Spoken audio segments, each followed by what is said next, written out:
Welcome back to my YouTube channel. Today, I'm here again with a brand new story.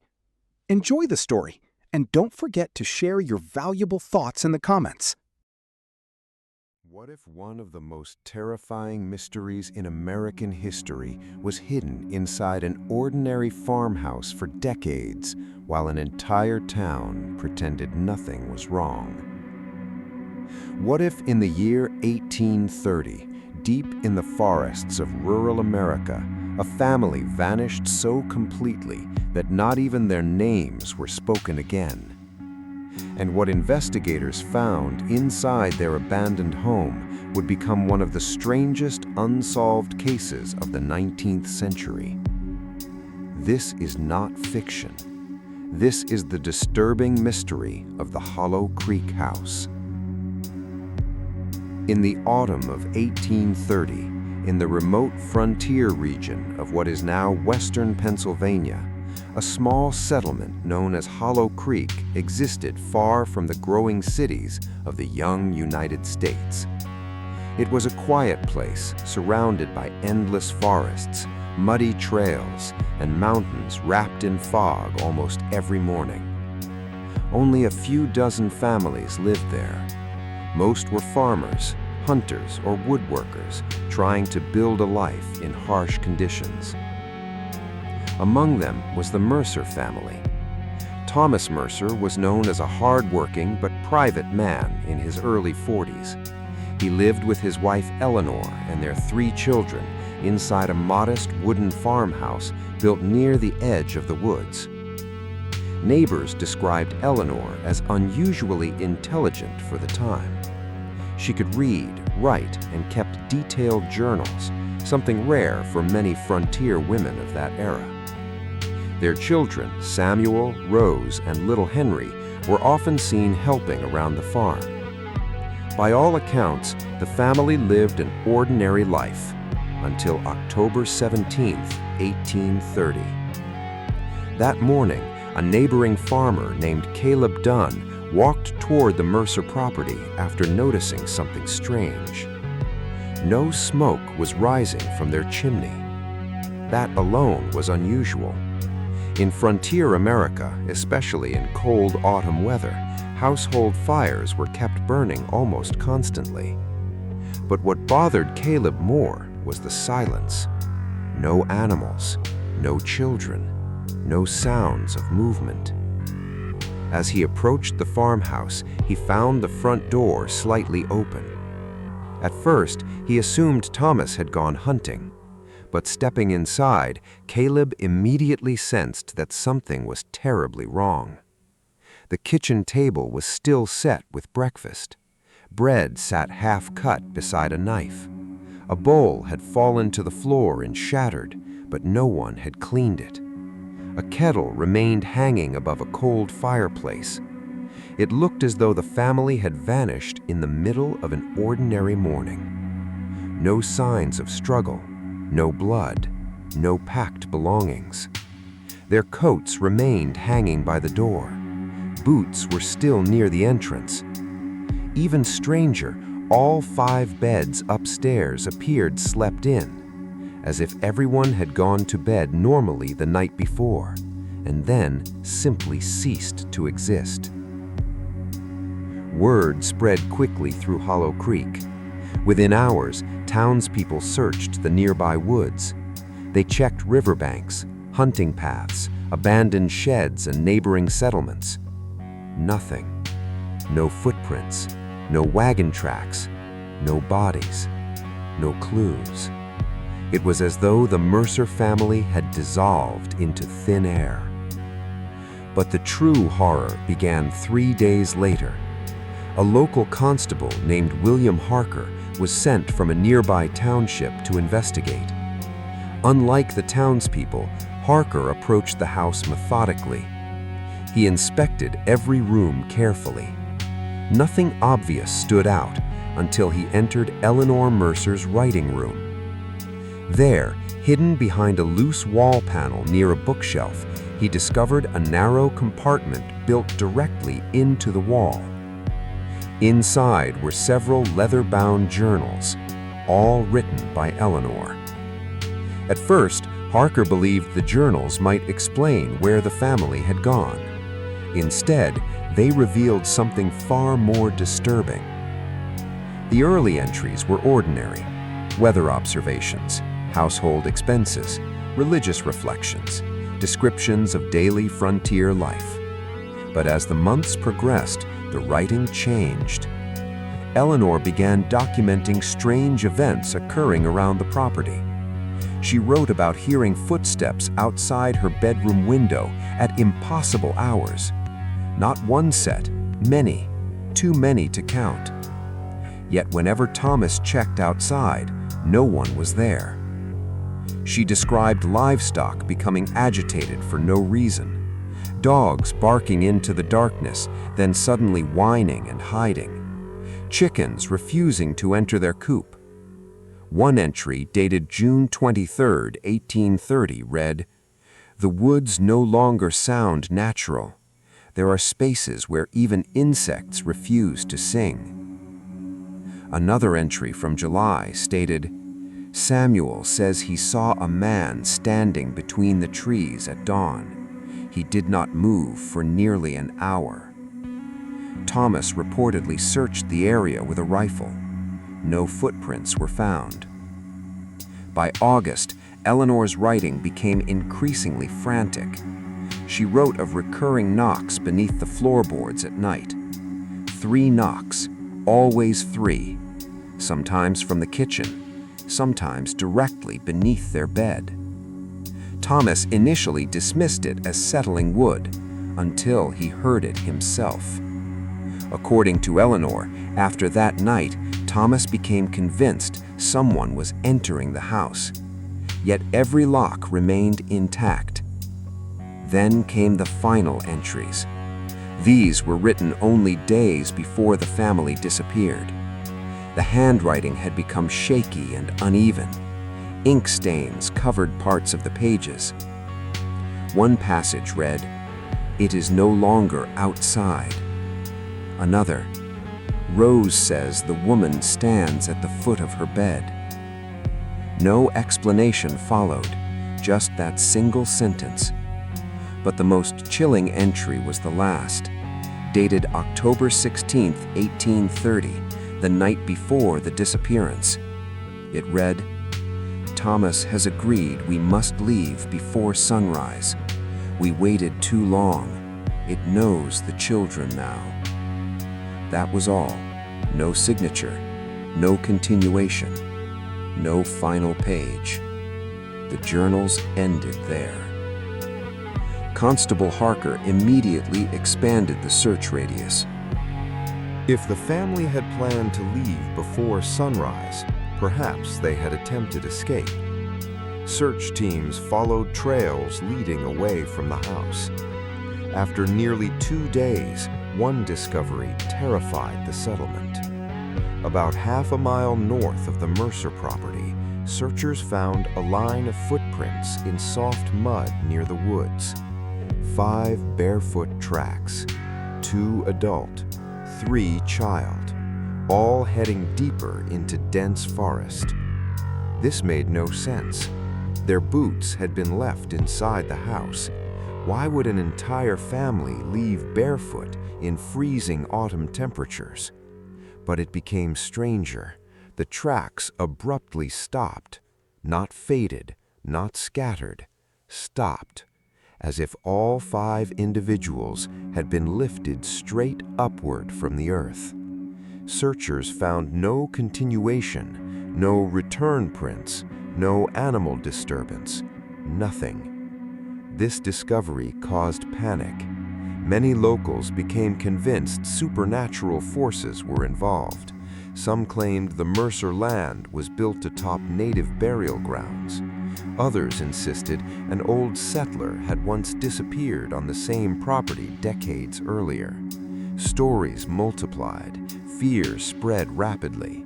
Families began refusing to travel after sunset. Children were forbidden from entering nearby woods. Religious meetings increased. Some townspeople believed the devil himself had claimed the Mercer family. Constable Harker, however, remained skeptical. He suspected human involvement, perhaps kidnapping, perhaps a cult, perhaps coordinated violence. Yet no evidence supported any theory. No ransom demands, no known enemies, no stolen valuables, and no bodies ever emerged. Winter arrived. Searches ended. Officially, the Mercer family was recorded as missing. But the story did not end there. Over the next 20 years, new owners repeatedly attempted to inhabit the Mercer farmhouse. None stayed long. Records from county archives show at least 4 separate families abandoned the property. Each cited similar complaints: knocking beneath floors, strange figures near tree lines, unexplained whispers. One tenant reported fleeing after claiming his daughter described the woman with no face. By 1852, the farmhouse was permanently abandoned. Locals refused to approach it. The building slowly decayed, roof collapsed, windows shattered. Nature reclaimed much of the structure, yet the legend survived. In 1894, regional historians rediscovered County Harker's notes and Eleanor Mercer's journals in county storage. Newspapers briefly revived the case. Some dismissed it as frontier hysteria. Others argued the journals were evidence of severe psychological decline. Modern historians have proposed several explanations. Carbon monoxide poisoning is unlikely, as the house used open fireplaces. Mass psychosis has been suggested, though it cannot explain physical disappearance.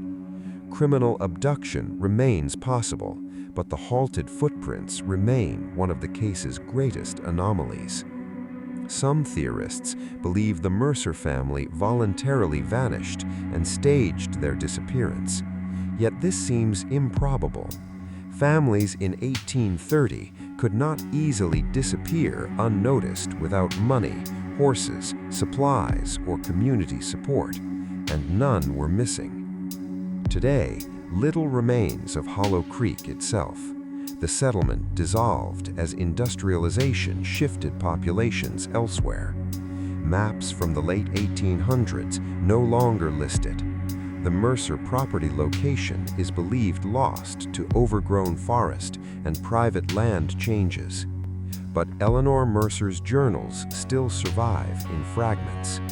Historians who examined them noted one unsettling detail often overlooked. Several pages contain faint impressions beneath the visible writing, likely caused by pressure from previous pages.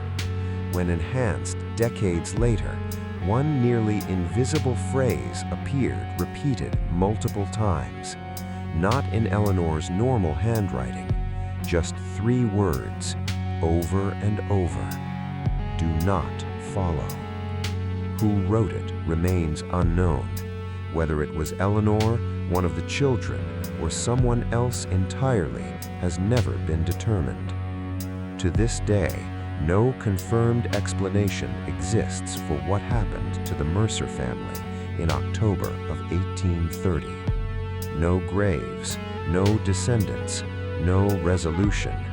Just an empty house, 5 vanished lives, and journals that transformed an ordinary farmhouse into one of early America's strangest mysteries.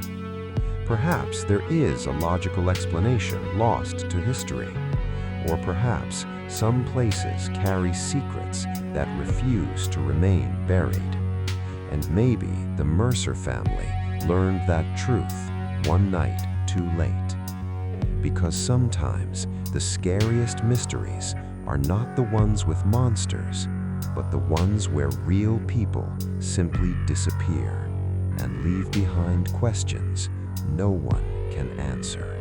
Years passed after the disappearance of the Mercer family, but the mystery refused to die. Instead, it became darker. In 1834, nearly 4 years after the original incident, a traveling land surveyor named Jonathan Reeves arrived in western Pennsylvania while mapping property boundaries for expanding settlements. Unlike local residents, Reeves had never heard the full story of Hollow Creek. To him, it was simply another forgotten rural area marked on outdated county records. He was practical, educated, and known for dismissing superstition. When local men warned him not to camp near the old Mercer property, he reportedly laughed. According to one witness, Reeves said, "Ghost stories are usually just excuses invented by cowards." He chose to stay there anyway. Using part of the abandoned farmhouse as temporary shelter, Reeves began documenting his work in a field notebook. This notebook would later become one of the most controversial pieces of evidence connected to the case. For the first day, nothing unusual was reported.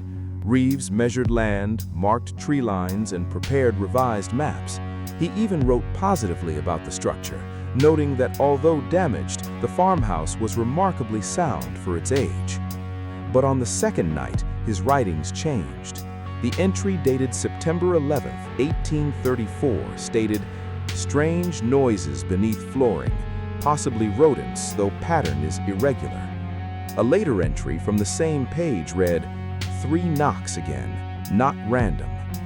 The next morning, Reeves visited town briefly to purchase supplies. Witnesses later described him as tired and distracted. One shopkeeper asked if he had slept poorly. Reeves allegedly replied, "There is something structurally wrong with that house. Sound travels unnaturally." He returned before sunset. That was the last time anyone saw him alive. 2 days later, when Reeves failed to appear for a scheduled meeting, several local men reluctantly agreed to check the farmhouse. What they found reignited terror across the region. Reeves's horse remained tied outside, supplies untouched, surveying tools still organized neatly. His bedroll was inside, but Jonathan Reeves was gone. Exactly like the Mercer family. Vanished. No sign of departure, no struggle, no blood, nothing missing except the man himself. However, this time there was one crucial difference. His notebook remained open on the table, and the final pages were filled with frantic writing. Unlike earlier neat observations, these entries looked rushed, as if written under severe distress. One page read, "I have confirmed source is below." Another, "There is hollow space under kitchen." The next lines became increasingly unstable. "The knocking is deliberate. Not pipes, not animals. Someone or something responds." Then came the final legible sentence, written across half a page in uneven strokes. "The children are not gone." After that, the writing abruptly stopped. The final line was only an unfinished word, "Benet." Nothing more. Search teams immediately inspected the farmhouse again. This time, based on Reeves' notes, they focused on the kitchen floor. After removing several rotting boards, investigators discovered something previously unnoticed, a concealed trap door. It had been hidden beneath a layer of planks and nailed over from above, blending almost seamlessly with the flooring. No one knew whether it existed during the Mercer family's time or was added later. The trap door led into a narrow underground chamber carved crudely into soil and stone. Accounts describe it as approximately 6 feet deep and barely large enough for one person to stand. Inside were several deeply unsettling discoveries: old candle stubs, broken ceramic bowls, children's wooden toys, and scratch marks covering portions of the dirt walls. Long vertical scratches, hundreds of them, as if someone had clawed desperately upward. But the most disturbing detail was found in one corner, a small bundle wrapped in deteriorated cloth. Inside was a child's dress believed to have belonged to Rose Mercer. Locals recognized the stitching pattern Eleanor Mercer was known to use. This transformed the mystery from local legend into something far worse. Now there was physical evidence connecting the chamber directly to the vanished family. Why had no one found this space before? Why was it hidden? And most importantly, what exactly had happened inside it? Constable Harker, now older but still active in county matters, returned once more to investigate. His notes from 1834 reveal a significant shift in his thinking. Previously skeptical, Harker began entertaining more disturbing possibilities. He theorized the Mercer family may have discovered the chamber long before disappearing. Perhaps the knocking Eleanor described had originated there. Perhaps someone had been living beneath their home or using the hidden chamber for unknown purposes. But that theory created even more terrifying questions. How could someone remain hidden beneath an occupied family home for months? Where would they obtain food? Why leave no direct evidence? And why were no human remains found? Another theory emerged. Some believed the chamber had once been part of illegal underground activity. Smuggling routes, hiding fugitives, or storing contraband were not unheard of in early America. Yet none of these explanations accounted for the journals, footprints, and repeated disappearances. Even more unsettling was what investigators discovered near the chamber wall. A section of packed earth appeared recently disturbed. After digging further, they uncovered a narrow tunnel extending horizontally into darkness. Too small for comfortable movement, barely wide enough for an adult to crawl through. It continued beyond visible range. Attempts to follow it failed repeatedly. The tunnel became unstable after only a few feet. Sections collapsed easily. Air quality was poor. Investigators abandoned deeper exploration due to safety concerns. No one ever mapped its full length. Its destination remains unknown. Some speculated it connected to nearby forest exits. Others believed it extended towards abandoned mining shafts deeper in the hills. But without exploration, no conclusion could be reached. Following Reeves's disappearance, fear surrounding Hollow Creek became absolute. No one would go near the farmhouse anymore. Even daytime visits ceased. Religious leaders declared the land cursed. One preacher reportedly gave an entire sermon calling the site a wound in God's earth. Eventually, county officials ordered the farmhouse demolished in 1835. Workers hired for the task initially refused. Those who accepted demanded double wages. According to archived reports, demolition took 3 days. During the final day, laborers collapsed part of the kitchen floor into the underground chamber, effectively sealing it. The remaining structure was burned. Locals believed fire would cleanse the land. It did not. Over following decades, strange reports continued from nearby hunters and travelers. Unexplained lights among trees, voices at night, sounds resembling knocking from beneath frozen ground during winter months. Most stories were likely exaggerated by folklore, but enough persisted to preserve the legend. In 1908, amateur historians attempted locating the original site using old township maps. They identified a probable area, but reported difficulty reconciling landmarkers. One historian wrote, "The geography itself seems inconsistent with older records. Some landmarks referenced in 1830 documents no longer aligned naturally. Creeks appeared shifted. Property lines made little sense. Whether due to poor early mapping or later landscape changes remains unclear." In the 1970s, renewed interest in unsolved American mysteries revived public fascination with Hollow Creek. Researchers analyzed surviving Mercer journals and Reeves' notebook again. Linguistic experts concluded both were authentic period writings. No evidence of forgery was found. Psychologists studying Eleanor's journals noted increasing paranoia, but not enough to dismiss all observations as delusion. Her descriptions were unusually structured, detailed, consistent. not typical of complete psychological breakdown. One historian proposed the most chilling theory of all, that Eleanor was not descending into madness, but documenting real phenomena she could not understand, and that by the time she realized the danger, escape was already impossible. As for Jonathan Reeves, his body was never recovered. No remains, no belongings beyond those left behind, just another vanished name added to Hollow Creek mystery. Today, historians remain divided.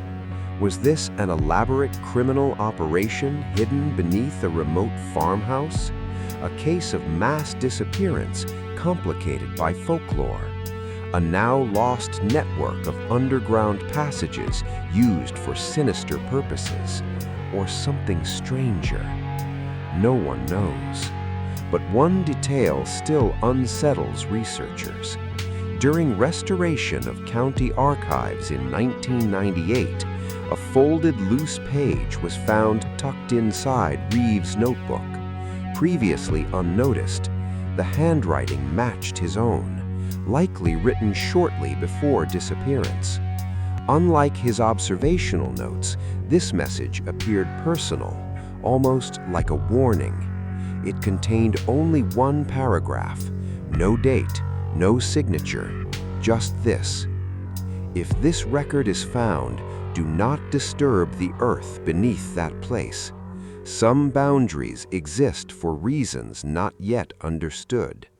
I believed curiosity was stronger than fear. I was mistaken." And beneath it, 3 hand-drawn marks, knock symbols, 3 vertical lines, exactly matching the pattern described by both Eleanor Mercer and Jonathan Reeves. 3 knocks, always 3. Nearly 2 centuries later, the mystery remains unsolved.